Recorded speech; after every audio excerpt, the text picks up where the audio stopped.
ইউসুফ আলাইহিস সালাম বাদশা রায়্যানকে হুকুম করে দিয়েছেন, বাদশা গো, রাষ্ট্র চালাইতে গেলে একা আমার পক্ষে সম্ভব না, আমি তো একা রাষ্ট্র পরিচালনা করতে পারবো না।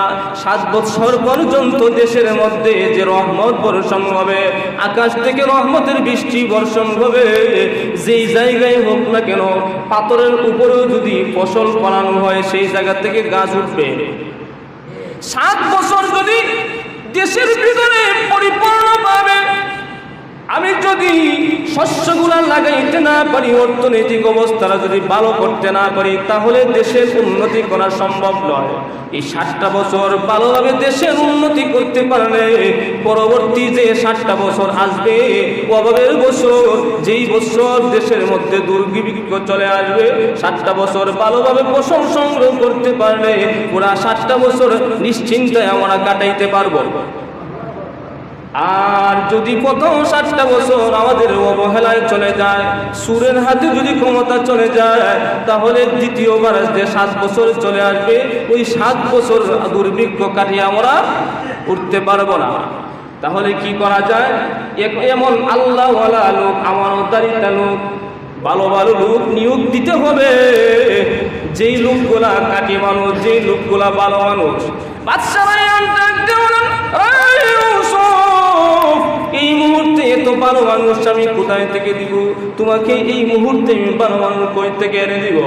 ইউসুফ আলাইহিস সালাম ডাক দিয়ে বলেন, বাদশা গো, যেই সময় আমি জেলের ভিতরে ছিলাম, জেলের ভিতরে থাকা অবস্থায় আমি গিয়ে দেখি সুরগুলা, বদমাশগুলা, লম্পটগুলা জেলের ভিতরে, রাজাকারগুলা জেলের ভিতরে আছে, যারা বদমাইশি করেছে, হিংস্রতা করেছে, চুরি করেছে, বাটপারি দম্বাজি করেছে, এই সমস্ত খারাপ লোকেরা জেলের ভিতরে আছে।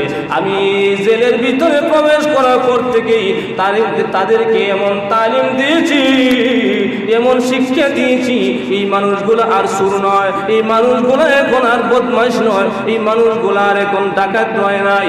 আমি তালিম দিতে দিতেই প্রত্যেকটা মানুষে সোনার মানুষে পরিণত হয়ে গেছে। দেশের ভিতরে যে, জেলের ভিতরে যে মানুষগুলো ছিল, এখন আর সুর নাই, এখন বদমাইশও নাই, এখন দমবাজও নাই, সন্ত্রাসও নাই। এই সব মানুষকে আমি তালিম দিয়া সোনার মানুষে পরিবর্তন করে ফেলেছি। তার সোনার মানুষ, খাঁটি মানুষ হয়ে গেছে। তাদেরকে যদি আপনি মুক্তি দিয়ে দেশের কাজে লাগাইতে পারেন, দেশের উন্নতি আসবে। আর যদি দুর্নীতিবাজদেরকে ক্ষমতা দেন, তাহলে 7 বছরের যে সম্পদ আছে না, তা কয়েকজনে ফেল হয়ে যাইবে। দুর্নীতিবাজ কয়েকটা থাকলে একটা দেশ ধ্বংস করতে পারে। দেশের যে রিজার্ভ আছে, এই কয়েকটা দুর্নীতিবাজ, বাটপার, দমবাজ, মানি লন্ডারিং করে এই দেশের টাকা বিদেশ পাচার করা, এই 2-3 জনই যথেষ্ট। জোরে কোন ঠিক কিনা? এক বাদশা তার শাহী দরবারে দুধ আনার জন্যে, দুধ খরিদ করার জন্যে এক কর্মচারী নিয়োগ দিছে। এই কর্মচারীর কাজ হলো খাঁটি দুধ রাজদরবারে পৌঁছায় দেওয়া। এখন কর্মচারী গিয়া করছে কি, এক গোয়াল রে ধরছে। গোয়াল রে বলে প্রত্যেক দিন 1 মণ দুধ দিতে হবে। কয় মণ? দূরে কথা বলে, কয় মণ? 1 মণ দুধ রাজদরবারে তুমি নিয়ে আসবা, দুধটা যেন ভালো হয়। এর মধ্যে কোনো বাটপারি করতে পারবা না। কিন্তু শুনে রাখো, খানে খানে কইছে 2 কেজি দুধ এদিক সেদিক করাই দিবা। কয় কেজি? 2 লিটার দুধ এদিক সেদিক করাই দিবা, আর এই 2 লিটার আমার দিয়ে দিবা। এখন গোয়ালে কয়, তাহলে বাচ্চারা কি জবাব দিব? 2 লিটার দুধ আমারে দিয়া 2 লিটারের জায়গা 2 লিটার পানি মিশাই দিবা।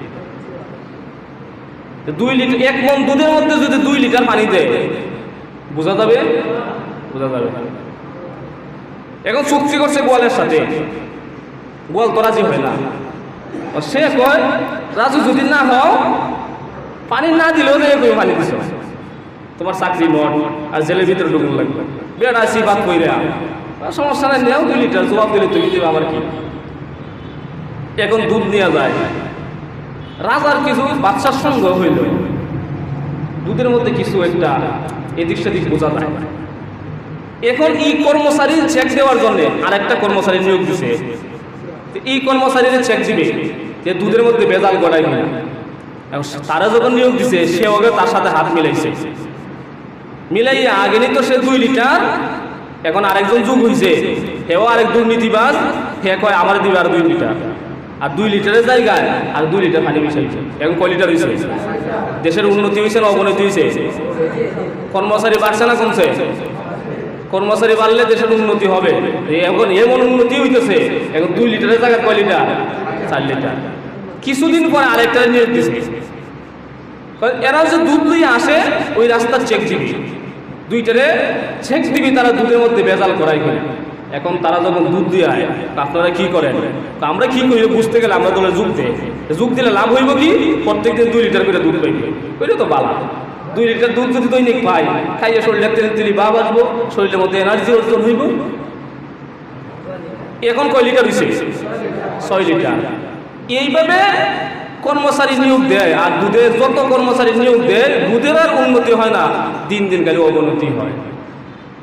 একদিন বাদশাহের স্ত্রী ডাক দিয়ে কয় বাচ্চারে, বাচ্চা আজকে তো দুধের মধ্যে চিংড়ি মাছ পাইছি। কি মাছ? কথা বুঝেন না? চিংড়ি মাছ বুঝেন? ইসা মাছ। চিংড়ি মাছ পাইছি, তো দুধের মধ্যে চিংড়ি মাছ আসে কিভাবে? মন্ত্রী ছিল, মন্ত্রী তো ছিল একটু ভালো, মন্ত্রী ডাক দিয়ে কয় চিংড়ি মাছ কোথায় থেকে আসলো? এই গোয়াল রে ধরে, গোয়াল রে জিজ্ঞাসা করে, গোয়াল রে ধরে নিছে, এই গোয়াল, গরুর তো গাছ ছাড়ার কিছু খাওয়াস না, গরুর পেটের ভিতরে চিংড়ি মাছ আসে কিভাবে? আর গরুর উলান দিয়ে চিংড়ি মাছটা দুধের মধ্যে পড়লো কিভাবে? শাহজাদি যখন চাকরি দিয়ে দুধ চাকছে, তখন ওই চাকরির মধ্যে আটকা পড়ছে চিংড়ি মাছ। তখন ওই গোয়াল ডাক দিয়ে বলেন, বাচ্চা আপনি যেভাবে কর্মচারী নিয়োগ দিতেছেন একজন আরেকজন চেক দেওয়ার জন্য, এখন তো সময় ভালো, চিংড়ি মাছ পাইছে, এইভাবে যদি কর্মচারী নিয়োগ দিতে থাকেন তাহলে কিছুদিন পরে বোয়াল মাছ পাইবে। কি মাছ পাইবে? যতজন নিয়োগ দিতেছেন সব চোর, সব বাটপার। আমাদের বাংলাদেশের অবস্থা এমন হয়ে গেছে, আল্লাহওয়ালা দিকে দিকে তাহাজ্জুদ গুজারি দিকে দিকে নিয়োগ দেয়। মন্ত্রী বানা যারা তাহাজ্জুদ করে, মন্ত্রী বানা যারা 200 টাকা 300 টাকার নামাজ পড়ে, কিন্তু এমন সুরের গোরের সুর, দেশের রিজার্ভ একটাও আর রাখে নাই, সবগুলা পাচার করে দিচ্ছে। তাহাজ্জুদ গুজার তারা কি না করেন কেন? তাহাজ্জুদ গুজার এখনো ইউটিউবে সার্চ দিলে পাইবেন, তাহাজ্জুদ গুজার লিখে সার্চ দিবেন, দেখবেন পাইবেন। দেশের বড় বড় যে সুরগুলা আছে, বদমাশগুলা আছে, এদের নাম লিস্টে আসবে। এরা 200 টাকা 300 টাকা তাহাজ্জুদের নামাজ পড়ে। ইউসুফ আলাইহিস সালাম বলেন, বদমাশদেরকে যদি নিয়োগ দেন এই 2-3 ডে যথেষ্ট 7 বছরের খাবার সাপ্লাই দিতে। তো জেলের ভিতর থেকে এগুলাদের মূর্তি নিয়ে সবগুলোর নিযুক্ত দিছে ইউসুফ আলাইহিস সালাম। যে যে কাজের মধ্যে, যে জায়গার মধ্যে কর্মচারী দরকার নিয়োগ দিয়ে দিচ্ছে। এখন তো ওনার একটা প্রাইভেট সেক্রেটারি দরকার। প্রাইভেট সেক্রেটারি কারে দেওয়া যায়? উনি একজন আমানতদারিত্ব খুঁজতেছে। এইদিকে ইউসুফ আলাইহিস সালামকে যে বিক্রি করছিল মালিক ইবনে জার, মনে আছে তো? উনি যখন দ্বিতীয়বার মিশরে গেছে, মিশর থেকে গেছে ব্যবসার উদ্দেশ্যে সিরিয়া, সেই জায়গা থেকে শুনে আসছে ইয়াকুব আলাইহিস সালাম এবং ইউসুফ আলাইহিস সালামের জীবনী। আর এখন যে বর্তমান যে সময়টা চলতেছে, এই সময়টাই হলো ইউসুফ আলাইহিস সালামের সময়কাল। উনি যখন শুনছে, বিস্তারিত হিস্টোরি যখন শুনছে, এখন চিন্তা করে, হাই রে, আমি তো ওই লোকটারই বিক্রি করে দিচ্ছি। মুসলমান আমার মিশরের বাজারের মধ্যে ফিরত এসে ওই মালিক ইবনে জার ইউসুফ আলাইহিস সালামকে তালাশ করে।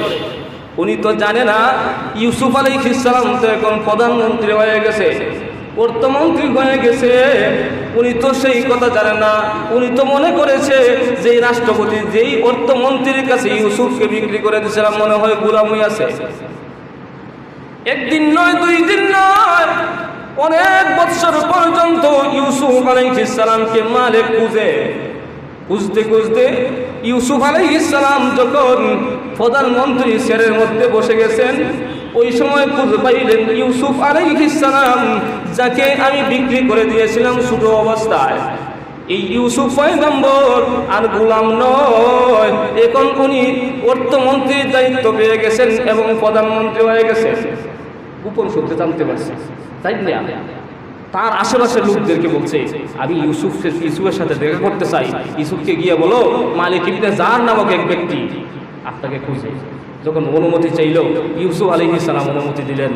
অনুমতি পাওয়ার পরও দৌড়িয়ে যাইয়া ইউসুফ আলাইহিস সালামের হাতের মধ্যে ধরছে, হুজুর আপনি আমার মাফ করে দেন, আমি বুঝতে পারি নাই আপনাকে আমি বিক্রি করে দিয়েছিলাম। ইউসুফ আলাইহিস সালাম বলেন না, আপনি আমার উপকার করেছেন, আপনি যদি কুয়া থেকে তুলে আমাকে মিশরে না আনতেন আজকে এই অবস্থায় আমি আসতে পারতাম। ইউসুফ আলাইহিস সালাম বলে আমার সেক্রেটারি হয়ে গেছে। এই মালিক ইবনে জারকে নিযুক্তি দিচ্ছে তার প্রাইভেট সেক্টরে। জুড়ে কন্যা সুবহানাল্লাহ। মুসলমান ভাইরা আমার, 7 বছর চলে আসছে, যেই বছরের ভিতরে দেশের অনেক উন্নতি হবে। আল্লাহ রাব্বুল আলামিন আকাশ থেকে বৃষ্টি বর্ষণ করে দিয়েছেন। ইউসুফ আলাইহিস সালাম এই মিশরের প্রতিটা জায়গায় কোনায় কোনায় শস্যগুলা লাগিয়ে দিয়েছেন, গমের বীজগুলা লাগিয়ে দিয়েছেন। 1 বছর 2 বছর 3 বছর এইভাবে করে 7 বছর পর্যন্ত ফসল উৎপাদন করলেন। মানুষের চাহিদা অনুযায়ী ফসলগুলা মানুষের ঘরে রেখে দিলেন, আর অবশিষ্ট সমস্ত ফসলগুলা রাষ্ট্রীয় কোষাগারে জমা করলেন। 7 বছর যখন অতিবাহিত হয়ে গেছে, দ্বিতীয় 7 বছর চলে আসছে, আকাশ থেকে কোনো বৃষ্টি হয় না, মরুভূমি পেটে চৌচির হয়ে গিয়েছে, চতুর্দিকে শুধু দুনিয়ার দুলি। মাটিতে যদি বীজ পালানো হয় ওই বীজগুলো পুরো চারকার হয়ে যায়, জমিন থেকে কোনো গাছ উৎপন্ন হয় না, মানুষের কোনো খাবার জমিন থেকে উৎপন্ন হয় না, পশু পাখির কোনো খাবার জমিন থেকে উৎপন্ন হয় না। এইভাবে করে যখন দুর্ভিক্ষ চলে এসেছে, ইউসুফ আলাইহিস সালাম মানুষদের কাছে খাদ্য বিতরণ করতেছেন। সঠিকভাবে খাদ্য দেন প্রত্যেকটা মানুষ অনুযায়ী। যারা মিশরের অধিবাসী, মিশরের বাসিন্দা, তাদেরকে 1 মাসের পর্যাপ্ত পরিমাণ খাদ্য দিয়ে দেন। কয় মাসে? জুড়ে কথা বলেন। 1 মাসের মাথা পিছে 1 মাসের খাদ্য দিয়ে দেন। 1 মাস পরে আবার তারা এসে খাদ্য নিতে পারবে। অভাবের দেশ ইউসুফ আলাইহিস সালাম, তাফসীরে ইবনে কাসিরের মধ্যে উল্লেখ করা হয়েছে, ইউসুফ আলাইহিস সালাম এবং বাদশা রায়হান এই দুর্ভিক্ষের সময় সারা দিনে শুধুমাত্র দুপুরবেলা 2 লুকমা খাবার খেতেন। কয় লুকমা? জোরে কথা বলেন, কয় লুকমা? দুপুরে, সারা দিনে, সকালেও নাই রাত্রেও নাই, শুধুমাত্র দুপুরবেলা যে সময় কষ্টটা বেশি লাগে শুধুমাত্র 2 লুকমা খাবার খাইতেন ইউসুফ আলাইহিস সালাম, আর বাদশা রায়হানও 2 লুকমা খাবার খাইতেন। আর আমাদের দেশ যদি হইতো, আরে মানুষ মরে মর, সব মরে সাফ হয়ে যা, আমি আগে পেট ভরে খাইব। ইউসুফ আলাইহিস সালাম এবং বাদশা রায়হান 2 জন মিলে কম খাবার খান, আর দেশের মজিরা মানুষকে পেট ভরে খাবার খাওয়াইতেছেন। জুরে কন্যা সুবহানাল্লাহ।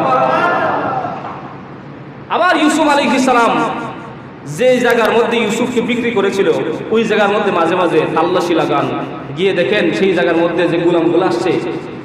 এই কথা দেখে, এই জিনিসটা দেখে উনিও বলেন, আহারে আমিও তো ওই বাজারের একদিন গোলাম ছিলাম। এই গোলামদেরকে ভালো ভালো খাবার, ভালো ভালো কাপড়, ভালো ভালো জিনিস ওনাদেরকে দান করেন। পিছনের ইতিহাস যাদের স্মরণ আছে, আল্লাহর শুকর আদায় করতে তাদের জন্য সহজ। আর পিছনের ইতিহাস যাদের স্মরণ থাকে না, তারা আল্লাহর নাফরমানিতে লিপ্ত হয় সবচেয়ে বেশি। জোরে কোন ঠিক কিনা? আমাদের অভ্যাস হলো পিছনের ইতিহাস আমাদের মনে থাকে না, আমাদের মনে থাকে না। এই জন্য আমরা যা ইচ্ছা, যা মন চায় তাই করতে পারি। যত স্বৈরাচারেরা ইসলামের বিরুদ্ধাচরণ করেছিল পিছনে, এই সমস্ত স্বৈরাচারদেরকে আল্লাহ রাব্বুল আলামিন গজবে ধ্বংস করে দিয়েছিলেন। বর্তমানে যত যত স্বৈরাচার দুনিয়াতে আসে, দেশের মধ্যে আগমন হয়, ওই স্বৈরাচারেরা যদি পিছনে তাকায় দেখতো, তাহলে সাহস পাইতো না নতুন করে স্বৈরাচারী স্বভাব দেশের মধ্যে প্রতিষ্ঠা করে। জুড়ে কোন ঠিক কিনা? মুসলমান ভাইয়েরা আমার, ইউসুফ আলাইহিস সালাম মিশরের প্রতিটা মানুষকে খাবার বন্টন করে দেন। 1 মাসে একজন লোক খাবার আনতে পারবে। একটা ঘটনা, সকল মানুষ দেশের প্রতিটা মানুষ 1 মাসে একবার খাবার আনে, কিন্তু একটা যুবক মাসের মধ্যে 3 বার যায় খাবার আনতে। কয়বার যায়? তারে ধরে আটকেছে। রাষ্ট্রীয় নিয়ম হলো দেশের মধ্যে প্রতি মাসে একবার খাবার নিতে পারবে। একবার যে খাবার নেয় 1 মাস চলতে পারে। এই যুবকরা আটকেছে। আটকে বলতেছে, আপনি 3 বার আসেন কেন? কারণটা কি? যুবক, আমার বিশেষ পাওয়া, আমি এই বিশেষ পাওয়ারে আমি 3 বার আসি খাবার নিতে। কি বিশেষ পাওয়ার? ইউসুফ পয়গম্বরকে জানায়া দাও, ইউসুফ আলাইহিস সালামের পবিত্রতা রক্ষার্থে আমি সাক্ষী দিয়েছিলাম। যখন জুলাইখা ইউসুফ আলাইহিস সালামকে আক্রমণ করেছিল অসৎ কাজ করার জন্য, দুলনার যে ছোট বাচ্চাটা সাক্ষী দিয়েছিল, শোনা আছে তো? ওই ছেলেটা হিডা মুসলমান ভাইয়েরা আমার, ইউসুফ আলাইহিস সালামের কাছে নিয়ে যাওয়া হয়েছে। ওই যুবক ইউসুফ আলাইহিস সালামকে ডাক দেন, আল্লাহর পয়গম্বর, জুলাইখা যেই সময় আপনার উপরে তহমত দিয়েছিল, দুলনার মধ্যে একটা শিশু আপনার বিষয়ে সাক্ষী দিয়েছিল, মনে আসেনি? হ্যাঁ মনে আছে। আমি গোলাম সেই যুবক, এই জন্যে আমি বারবার আসি খাদ্য নিতে। ইউসুফ আলাইহিস সালাম ডাক দিয়ে বলেন, ও সাথী সঙ্গীরা শুনে, রাষ্ট্রীয় কোষাগারের দায়িত্বে যারা আছে শুনে রাখো, ওই যুবকটা আমার পবিত্রতা রক্ষা করেছিল। এই পবিত্রতা রক্ষা করার কারণে আমিও তাকে বিশেষ সুবিধা দিয়েছি। মাসের মধ্যে যতবার আসবে ততবার তাকে খাবার দিয়ে দিবে। আমার পবিত্রতা সে রক্ষা করাতে সাক্ষী দান করেছিল, এই জন্যে বিশেষ পাওয়ারে আমিও তাকে খাবার নেওয়ার অনুমতি দিয়েছি। যতবার চাবে ততবার তাকে খাবার দিয়ে দিবে, কোনো বাধা দেওয়া হবে না। জোরে কোন সুবহানাল্লাহ। তাফসীরে কিতাবের মধ্যে উল্লেখ করা হয়েছে, আমরাও সুবহানাল্লাহ বলি। আমরা কি বলি? ইউসুফ আলাইহিস সালামের পবিত্রতা রক্ষা করার জন্য একটা যুবক যদি বিশেষ পাওয়ার পেয়ে তার ইচ্ছা অনুযায়ী দেশের খাবার নিতে পারে, আমরাও সুবহানাল্লাহ বলে যদি আল্লাহ তাআলার পবিত্রতা অর্জন করি, সুবহানাল্লাহ, বর্তমানে আল্লাহ আপনি কি পবিত্র, এইভাবে যদি তাসবিহ বলে আল্লাহ তাআলার পবিত্রতা অর্জন করি, কিয়ামতের মাঠে আল্লাহ রাব্বুল আলামিন বলবেন, ওই মানুষগুলা আমার পবিত্রতা অর্জন করেছিল, পবিত্রতার সাক্ষ্য দান করেছিল দুনিয়াতে, আজকে কিয়ামতের ময়দানে আমি আল্লাহ রাব্বুল আলামিন বিশেষ হুকুমে তাদেরকে জান্নাতে পৌঁছে দিয়েছি। জোরে কোন সুবহানাল্লাহ। এই জন্য বেশি বেশি করে সুবহানাল্লাহ আমরা যদি করি, কিয়ামতের মাঠে সুপার পাওয়ার আমাদের হবে, সুপার পাওয়ার অনুযায়ী আমরা জান্নাতে পৌঁছে যাব। আমল করতে রাজি আছেন তো ইনশাআল্লাহ? এই সুবহানাল্লাহ বেশি বেশি করবেন।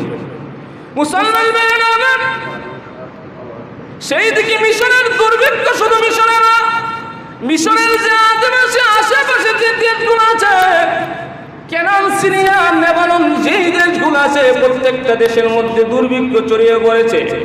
ইউসুফ আলাইহিস সালাম হুকুম দিয়ে দিয়েছেন, রাষ্ট্রীয় কোষাগারের দেশের ভিতরে যেই লোকগুলো আছে, ওই লোকগুলা খাবার নিতে আসলে তোমরা তাদেরকে খাবার দিবা, কিন্তু বাহিরের দেশ থেকে কোনো মানুষ আসলে আমার শিল ছাড়া খাবার দিবা না, আমার শিল লাগবে।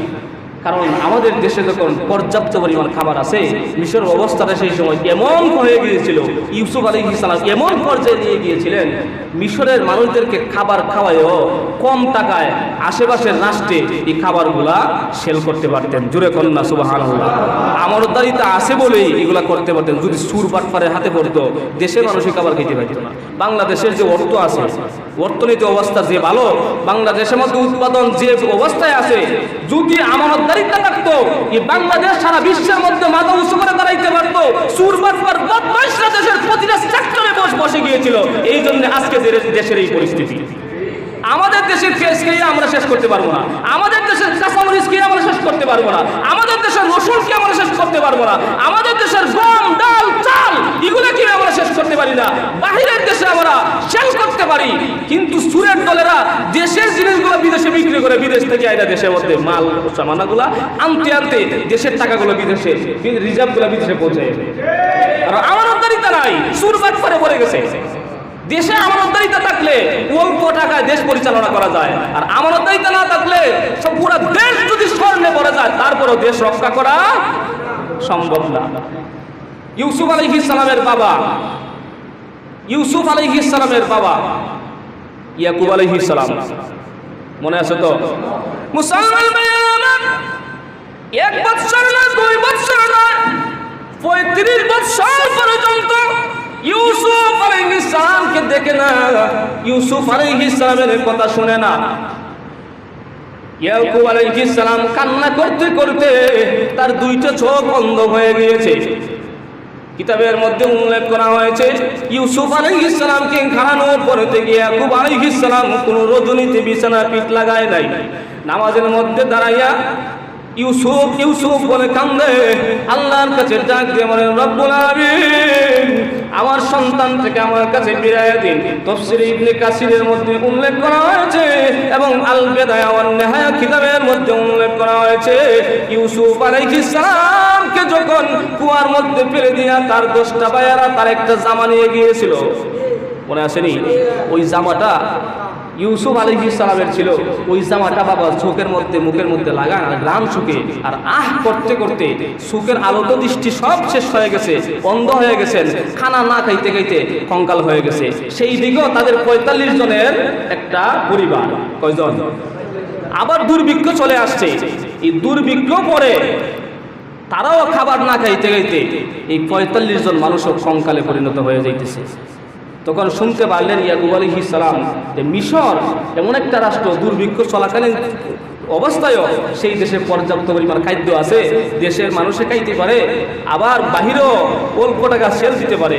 10টা ভাইদেরকে ডাক দিয়ে বলেন, হে আমার সন্তানেরা, আমার তো একটা সন্তান, তোমরা যে কোনো পর্যায়ে আমার কাছ থেকে চিনাই নিয়েছো, তোমরা এক কাজ করো, আরো যে 11টা ভাই আছো, একটা ভাই বেনিয়ামিনকে আমার কাছে রেখে দাও, আর 10টা ভাইয়ে 10টা গুড়া তোমরা তৈরি করে এক একটা গুড়ার উপরে 2টা বস্তা দিয়ে তোমরা যাইবা, আর বেনিয়ামিনের নামে আরেকটা গুড়া, এটার উপরে আরো 2টা বস্তা নিয়ে যাইবা, আর আমার পক্ষ থেকে একটা চিঠি মিশরের বাদশার কাছে গিয়ে পৌঁছাইবা, আর বলে দিবা আমি নবী ইয়াকুব, আমার 12টা সন্তান ছিল, একটা সন্তান বাঘে খেয়ে ফেলেছে। কিসে খেয়ে ফেলেছে? আমি হারায় ফেলেছি।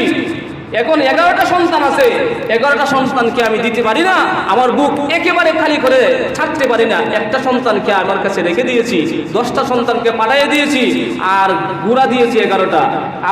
আমি নবী হিসেবে, একজন সন্তান হারা বাবা হিসেবে আপনার কাছে অনুরোধ জানাইতেছি, একজন বৃদ্ধ নবীকে আপনি সহায়তা করবেন, আমার 10টা সন্তান অনুযায়ী তাদেরকে খাদ্য দিবেন, আর যে সন্তানকে আমি রেখে দিয়েছি এই সন্তানটার গুড়াটা পাঠিয়ে দিয়েছি।